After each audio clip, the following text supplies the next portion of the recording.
StrayAllDay.com. Now tuned into the show where you learn the discipline to show up day after day to do the work, the confidence to put yourself out there boldly and authentically, and the mental toughness to continue showing up, doing the work, putting yourself out there, even when the success you've expected to achieve has yet to be achieved. And on top of all this, you get a huge dose of personal initiative. That is the go-getter energy that moves any one of us, including yourself, to go and make things happen instead of waiting for things to happen. And then we put all this together into a series of frameworks, approaches, insights, strategies, and techniques all underneath the umbrella of one unified philosophy that is called Work on Your Game. My name is Dre Baldwin, also known as Dre All Day, and welcome to the show. And today's topic is the law of diminishing competitors. So we'll get into what that means in one moment. Before we get started, I want to remind you all of two things. First of all, my daily motivation and Monday motivation text message is guaranteed to have you focused, sharp, and on point. Start your day or your week, respectively. Once we start sending that message again, you'll be getting it if you're a member of my texting community. All you got to do to join, it is free of charge. Just text me at my number 305-384-6894. And once we start sending that message again, you'll be getting it straight to your phone. Secondly, Work on Your Game University. We're looking for top level performers, people who want to be at the top. You are not okay with just being okay. You are not okay with just getting by. You want to be at the top of what you do.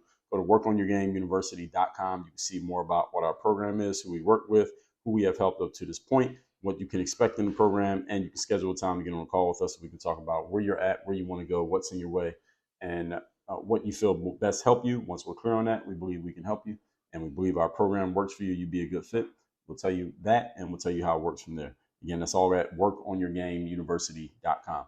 That out the way, let's pick up where we left off here, or not where we left off, but where we are starting here on today's topic, which is the law of diminishing competitors. Now, you've heard the law of diminishing returns. Maybe some of you at least have heard of it, which basically states the more you do of a thing, eventually you get to a point where the return on investment from doing that thing eventually starts to slow down. It's kind of like the 80-20 principle that we know 20% of the inputs produce 80% of the outputs. So you're at the 80 of 100 level using just 20% of your resources. But to get from 80 to 100, that last 20%, you got to put in 80% of your resources. So that's a law of diminishing returns, that the returns are smaller, but you are creeping slowly closer and closer to that highest possible point. And in some spaces, you would want to do that. But now we're not talking about that. We're talking about the law of diminishing competitors. Now, I thought of this one when I was listening back to one of my own episodes of this very show. I was listening to an episode where I mentioned how when I was in high school, and those of you who don't know, my sport growing up was basketball, and I played basketball professionally for nearly a decade. When I was trying out for the high school basketball team in my high school in Philadelphia, every year there were subsequently fewer young men trying out for the basketball team. From ninth grade, there was a ton of people. Then 10th, 11th, by 12th grade, it was not even that many people trying out for the basketball team. And when I was explaining it and listening to myself talk about it in a previous episode of this show, it got me thinking about this concept. I'm going to explain how you can win a battle of attrition that is known as life by simply showing up more often and more consistently and more prepared than everybody else. All with respect to the reality that time does not go on forever. So, we need to be urgent about getting our results and getting them now, and not just putting out effort, but actually getting results. That's what I want to talk about here today, is that you can win this law of attrition by just being consistent in your showing up, and at the same time, making sure you keep your eye on the prize being actual results. That is the reason why we're here. Let's not forget that. Point number one, today's topic, once again, is the law of diminishing competitors. Number one, many talented and well-resourced people miss their opportunities by lacking discipline. Many talented and well-resourced people, meaning they have tools, they have resources, they have knowledge, they have information, they have access. They still do not maximize out on their opportunities simply because they have no discipline. I've seen this happen a ton in the sports world. I played a lot of sports with a lot of people I could tell you from 12-year-olds all the way up to 32-year-olds, athletes who had plenty of talent and opportunity and did not come close to making the most of that talent and opportunity simply because they had no discipline. For that reason alone. And I want to make sure you don't become one of these people in your space in life. So this happens in every realm. I mentioned sports. It happens in the business world, happens in the professional world, corporate, entrepreneurship, everywhere else in between this happens. And the discipline is about consistency of effort. That's what it's about. It's about consistency of effort. And I've known so many people who have, even in the business world, had a great product or service or idea and a market that was willing to buy, but they simply didn't have the discipline to follow through on the opportunity that was in front of them, so they never got it done. I've known people in the entertainment space who had at least enough talent that they should have gotten a look from the industry, never got it simply because they didn't have the discipline to follow through on doing those things. I've known singers, I've known rappers, I've known models, I've known authors, I've known professional speakers, I've known plenty of people who've been in this space, just didn't have the discipline to follow through, even though the opportunity was there. Had they had to follow through, I could see it. I could see it myself. Like, if I could just have their talent and their ability and all their ideas, I can make it work with that. I can make it work if they didn't have to do it. If it was just mine, I'd do it. But I couldn't do it because it was theirs. So you got to be ready for an opportunity when it presents itself, folks. That's consistency of effort, consistency of preparation. And again, when the opportunity shows up, preparation and opportunity meet, they call that luck, colloquially. So there are many people who are full of potential, but simply underprepared and not ready when the opportunity comes. The potential is there, but they are not ready when the opportunity comes. They're not prepared and they miss the opportunity. Either they don't see it at all, or they see it, but they just are not capable of taking advantage of it. Therefore, they end up missing it, or the opportunity just completely eludes them. Or another thing that can happen, somebody else just takes it before you get to it. I guarantee you that everyone listening to me has had opportunities in your life that you missed out on, or that the opportunity just eluded you. It ducked around you simply because you were not ready when the time came. And maybe you know about this opportunity that you missed and you know that you weren't ready, or maybe you didn't even recognize it as an opportunity, even though you know what it was, or you are completely oblivious. The opportunity just slipped behind you. You didn't even see it. You were blind to it simply because you were looking this direction when you should be looking the other direction. Had you been prepared, you would be looking in the direction where the opportunity was, but you weren't prepared, so you missed out on it. Everyone listening to this has had this happen at least once in your life. And again, you may be aware of it, you may not be aware of it, but it happens to all of us when we are not completely, again, ready and prepared and disciplined for what's coming in front of us. This is the reason why every human being on the planet could use more discipline. Even me, a person who writes books about and teaches about and coaches people on discipline, there are areas where I could be even more disciplined and get better. And I'm always trying to make myself sharper and more focused on these things. And I mean, discipline is a levels thing. It's not a have it or don't have it. It's a how much discipline do you have, and discipline for what is really what you're asking yourself. So discipline is a levels thing. It's not a black and white yes or no thing. Point number 2. Today's topic, once again, is the law of diminishing competitors. And one last thing I want to add on to point number 1 is that when you have more discipline than the people in front of you, you can outlast them and beat them out, even if they have more talent and more resources. Point number 2 is having an anchor that you care about enough that you are willing to be disciplined in order to reach the goal or achieve the outcome. Let me say that again. You want to have an anchor. An anchor is I'm using that as the term that I'm using to describe this. A thing that you care about enough that you are willing to be disciplined in order to reach the goal or achieve the outcome. I talk about the anchor in my book, The Third Day. And the anchor is exactly as I just described it. What do you want strongly enough that you're willing to be disciplined to get it? You want to have six-pack abs, or right now you got what they call it, a spare tire around your stomach. Okay.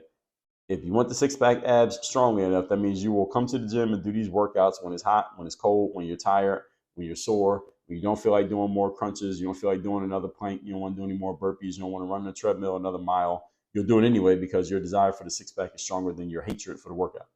That's an anchor. So what is the outcome you're looking to achieve, and why do you care about the outcome?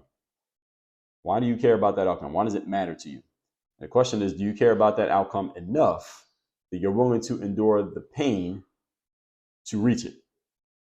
The pain, the tedium, and the monotony that is going to be required in order for you to get there. Are you willing to do that? The monotony and the discipline in order to achieve it. Are you willing to do that? Again, this is a question that's easy to ask when we're talking. It's harder to ask when it's time to actually do it. There will be pain in the process because sometimes it's going to be uncomfortable. There's tedium because sometimes you got to do the same stuff over and over and over again. There's monotony, which is similar, just straight up boredom because you don't have a lot of, what's the word I'm looking for? You don't have a lot of, the word is just escaping me right now. It's on the tip of my tongue. You don't have a lot of variety. Is the word I'm looking for. And the discipline. Sometimes discipline is just hard. Sometimes you just don't feel like getting up out of bed. You don't feel like going to the gym. You don't feel like making another couple of phone calls. You don't feel like writing that email. You don't feel like catching up on your inbox. But this discipline is required in order for you to reach the goal. Again, what goal do you care about enough that you're willing to deal with all that? Do you even have one that you care about enough that you're willing to deal with all of that? If you don't, then you need to either find it, or you need to pivot to doing something for which you do care enough to deal with that stuff. Because all this stuff, pain, tedium, monotony, discipline, requirements for reaching anything that matters. Now, some people may call this getting clear on your purpose or your why. I call it the anchor for a specific reason. And again, I laid that out in my book, The Third Day, which you can get for free if you just go to thirddaybook.com. The more strongly you connect to your anchor, the more energy and motivation you will have to focus on the disciplines that really make a difference and move the needle for you. This is why you got to get clear on your anchor, because your anchor will keep you focused on the main thing and keep your eyes on the prize. Again, keep you focused on the target rather than allowing yourself to get distracted too easily. This is important because we tend to get distracted by minor things when we are not strongly enough connected to the most important things. So you need to know what the important things are so you don't get distracted by the small things. Because the small things will easily distract you because they are so numerous. There are so many of them that they will just pile up. And it's easy to focus on those because they're small. They don't require a whole lot of energy. They don't require a ton of discipline. And they make you feel like you're doing something because you get a little hit of dopamine for focusing on this little thing, even though it's not really moving the needle for you and your business. Just like those of you who are entrepreneurs, you could spend all day just going through your inbox and it feels quote unquote productive because you are doing something and you get the dopamine hits from clearing out the inbox. But is clearing out your inbox going to help you make the next $100,000 in your business? Probably not. See, this is why you got to be clear on what the anchor is, what the main focus is, so that you will ignore all the small stuff and focus on the big thing, whatever that big thing may be. This is why you got to get clear on what the big thing is and how you're going to go about reaching the big thing. So it's not just a vague goal in your mind that you don't know what to do about, therefore you don't do anything. Instead, it's clear in your mind and you have a clear process for getting to it. This is the reason why people like me exist, to help people like you get this clarity and help you come up with a plan for going after it. So you had to be connected to something strongly enough that you will execute the most important disciplines in the process. And you have to know what the important disciplines are.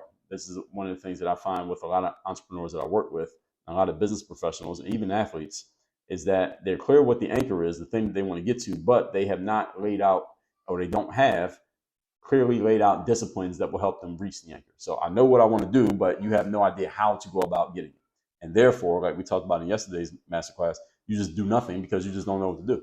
I don't know what to do is not a what's the word I'm looking for here? Significant enough reason to not try something. I don't know what to do just means you need to go figure out who does know or how you can close that knowledge gap. That's all it means. How can you close the gap of ignorance in your mind of not knowing what to do? Who does know what to do? Why not go find out what they're saying? They might have some information that could be useful for you. Not they might, they do. Because you don't have any more information, so whatever anybody else says is probably useful for you. All right, don't throw your hands up and quit at this point. The world makes it very easy to get distracted by nonsense, so we feel like we're doing something even though we're not really moving forward. And what happens is we end up running on the treadmill. So you felt like you worked hard at the end of the day, but did your work move you forward at all? If the answer is no, then you've been distracted by the nonsense. And you got to make sure you don't allow this to happen. And again, the world is rigged to distract you with nonsense. So make sure you're not falling into this trap, because it will trap you and it will keep you there. Moving on to point number 3. Today's topic, once again, is the law of diminishing competitors. And third thing is being consistent is more valuable than being good. So in that second point, when I said having an anchor, the thing that diminishes the competition that you have around you is when you have a clear anchor and you know exactly what you're aiming for. Most other people do not. So having that clear anchor separates you from the competition. And this third point here, where I said being consistent is more valuable than being good, there are a lot of people out there who are good at a thing or talented at a thing, or they have potential at a thing, but they are not consistent. Therefore, they're never able to squeeze all the juice out of that fruit, so to speak. You just don't want to be that person. See, more human beings depend on something or someone that is consistent rather than depending on something or someone that is good. Let me say that again. More human beings are dependent on consistent things that are reliable and dependable, and they know exactly what they're going to get, and they are dependent on things that are good but not reliable, not dependable, and not consistent. See, there are many people out there who are very talented with a ton of potential. They have access to resources, who have results and accomplishment, who have less results, and less accomplishments than people who are much more consistent than they are. Let me say that sentence one more time. I want to make sure that's clear. There are many people out there who have talent, they have resources, they have potential, they have skill, they got all the stuff that most of us want. Yet they have less in results and less in accomplishments than people who simply have been beat in consistency but not beat in ability. Consistency trumps ability. When you are consistent, you will be more relied on than a person who has ability but is inconsistent. And that one you can take to the bank with you. Human beings, let's remember, and this applies to all of us, we are creatures of habit. And what does that mean? It means we like to do things where we know exactly what's going to happen and how it's going to happen and when and where it's going to happen and what exactly we can expect from the thing that we are doing. And people will more likely lean towards something that we can depend on than something that we know is very good. Even if the thing we depend on is just okay. We'll take that because we rather have the reliable thing, the dependable thing, the thing we know exactly how it's going to go. We are creatures of habit. We are not creatures of talent. We are not creatures of potential. We are not creatures of resources. We like things that we can depend on. So if you can position yourself as a dependable thing, people will pay you for access to you and or the things which you bring to the table. And one really good thing let's just say, that is fun and good and enjoyable, but it's inconsistent. Maybe fun for the short term, but it doesn't produce long-term results for itself or for others. How many of you have had situations in your life where you experienced what I just described? Again, something that was fun, it was enjoyable, you had a good time, it was a great thing, but because it was inconsistent, it didn't last. All right, that high doesn't last because it's inconsistent. And or for whatever reason, it couldn't sustain itself. You can't just keep doing that over and over and over again. All right, so any of you ever been to like an amusement park? The amusement park is fun, but if you had to go to the amusement park every single day, eventually it would start to get boring. That's why you go once a year or maybe once every couple of years you go to the amusement park, but you want to go there every day because it's not sustainable. The fun doesn't last. Now, your job, on the other hand, may not be as fun as the amusement park, but the results of the job are much more sustainable, much more important to you. That's why you spend more time at the job than you do at the park. See, you can have fun at the strip club, but you married a wife. Everybody get the metaphor here, what I'm saying? Yes? Okay. Let's recap today's class, which is the law of diminishing competitors. Again, I thought of this when I was listening back to one of my own episodes of this show, talking about how in high school, fewer and fewer boys tried out for the team every year. And my consistency and just continuing to show up, my persistence to show up, even though I wasn't yet getting results, actually ended up affording me an opportunity. Not to say that I wasn't good as well, but the fact that I kept showing up mattered too, because had I gotten good but not showed up, it wouldn't have mattered. Point number one, many talented and well-resourced people miss their opportunities by lacking discipline. Do not be one of these people. This happens in every aspect of life. Number two, you need to have an anchor that you care about strongly enough that you are willing to endure discipline. You're willing to endure pain. You're willing to endure tedium. You're willing to endure boredom in order to achieve that outcome. What is that for you? If you don't know, you need to figure out what it is, or you need to go to where it's something in which you do know what it is. And number three, being consistent is more valuable than being good. Consistency trumps ability every day of the week, twice on Sunday. More human beings depend on things that are consistent and dependable and reliable than on something that is good, fun, and enjoyable. Again, you go to your job and your office more often than you go to the amusement park, even though we all agree that the amusement park is much more fun than going to the job. So why do you go to the job more often? Are you dumb? No, you go to the job more often because the results of the job produce things that are more sustainable, more dependable, and more reliable for your life than the results of going to the amusement park. All right, can we agree? All right, you may go to the strip club every now and then, but you marry the wife. Why? Because the results of the wife are more consistent, more dependable, more reliable for the long term of your life than anything you can get from a conversation with a stripper. All right, do we agree? All right, got it. I think most of you agree. Anyway, make sure you text me so you're in my community. My number is down below in the description. Also, workonyourgameuniversity.com. You want to work with me directly, have me as your direct coach. Just go to workonyourgameuniversity.com. You can read up on our program, schedule a time to get on a call with us, and we can take it from there. Work on your game. Dre, all